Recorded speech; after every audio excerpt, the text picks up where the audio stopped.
Hi friends, welcome back to my channel The Power of Positivity. And in this video we are going to share how to raise your energy level. Let's begin. How is your energy level today? Did you wake up eager to face the task ahead? Did you push your chair back from the breakfast table with the feeling that you were raring to go? And did you plunge into your work with enthusiasm? You didn't? Perhaps for some time now you just have not had the vim and vigor you think you should have. Perhaps you feel tired before the day begins and drag through your work without joy. If so, let's do something about it. Vernon Ulf, track coach, is an expert who can show us what to do. He's one of the outstanding coaches in the country. Under his tutelage, several high school students have broken national pub school records. How does he train these stars? Ulf has a double prescription. He teaches them to condition both their minds and their bodies simultaneously. If you believe you can do it, says Vernon Ulf, most of the time you can. It's mind over matter. You have two types of energy. One is physical, the other one is mental and spiritual. The latter is by far the more important, for from your subconscious mind you can draw vast power and strength in time of need.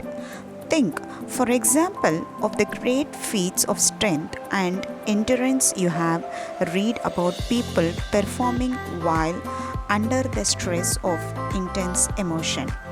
There is an automobile accident and a husband is pinned under the overturned car. In her moment of fear and determination, his tiny and frail wife manages to raise the car enough to free him.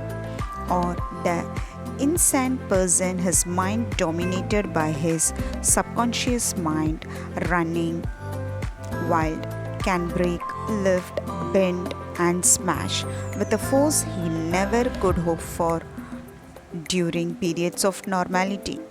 In a series of articles for Sports Illustrated, Dr. Roger Bannister told how he first broke the 4-minute mile on May 6, 1954, by training both his mind and his muscles to accomplish this long sought dream of the athletic world.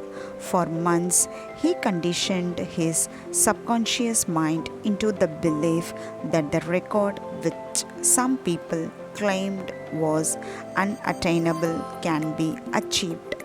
Others thought of the 4-minute mark as a barrier. Bannister thought of it as a gateway which, if he once passed through, would I open the way to many new records for himself and other milers. And of course, he was right.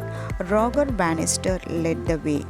In a period of little more than 4 years after he first set a 4-minute mile, the feat was performed 46 times by himself and other runners, and in one race at Dublin, Ireland on August 6, 1958, 5 runners ran the mile in less than 4 minutes. The man who taught Roger Bannister the secret was Dr. Thomson Creek Kyorton, director of the Physical Fitness Laboratory at the University of Illinois. Dr. Kyorton had developed revolutionary ideas concerning the body's energy level. They apply, he says, to both athletics and non-athletics. They can make a runner run faster and the average man live longer. There is no reason why Dr. Kyorton says any man can't be as fit at 50 as he was at 20, providing he knows how to train his body. Dr. Kyorton's system is based on two principles. Number one, train the whole body. Number two, push yourself to the limit of endurance, extending the limit with each workout. The art of record breaking, he says, is the ability to take more out of yourself than you have got. You punish yourself more and more and rest between spells. Dr. Kjartan became acquainted with Roger Bannister while running physical fitness tests on European athletic stars. He noticed that Bannister's body was wonderfully developed in some ways. For example, his heart was 25% larger than normal in relation to his body size. But in other ways, Bannister was not as well developed as the average man. Bannister took Kjartan's advice to develop his whole body. He learned to condition his mind by taking up mountain climbing. This taught him how to overcome obstacles. Equally important, he learned to break big goals down into little ones. Roger Bannister reasoned that a man ran a single quarter mile faster than he ran the 4/4 of a full mile. So he trained himself to think of the 4/4 in the mile separately. In his training, he would dash a quarter mile, then jog a lap around the track to rest. Then he could dash another quarter mile. Each time he aimed to run the quarter in 58 seconds or less. 58 times 4 equals 232 seconds or 3 minutes and 52 seconds.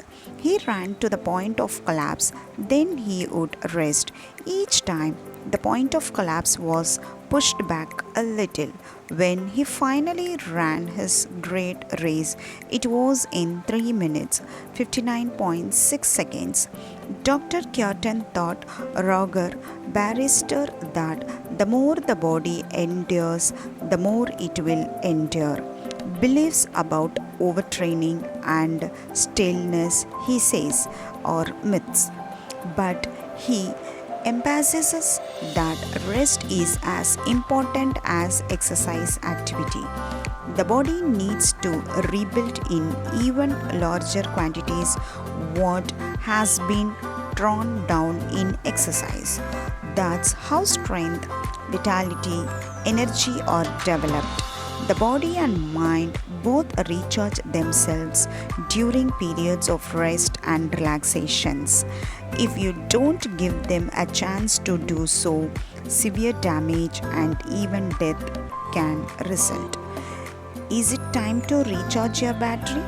There is no glory in being the richest man in the graveyard. You don't want to be the best scientist, doctor, executive, salesman, or employee lying prematurely under the most ornate headstone. A loved mother, wife, father, son, or daughter can bring happiness. Why then bring grief instead? Why be confined to a mental sanitarium or lie emblemed 6 feet under a blanket of beautiful green grass? Simply because a needless drain damaged a battery that was not recharged. The small child does not know when he is excessively tired, but he surely shows it in his behavior and actions. The adolescent may realize he is over fatigued but refuse to admit it, even to himself. Then sexual, family, scholastic, and social problems may seem unsolvable and unbearable. They may motivate him to temporarily or permanent destructive acts that injure himself and others. When your energy level is low, your health and your desirable characteristics may be subdued by the negative. You, like a storage battery, are dead. When your energy level is zero, What is the solution? Recharge your battery. How? Relax, play, rest, and sleep.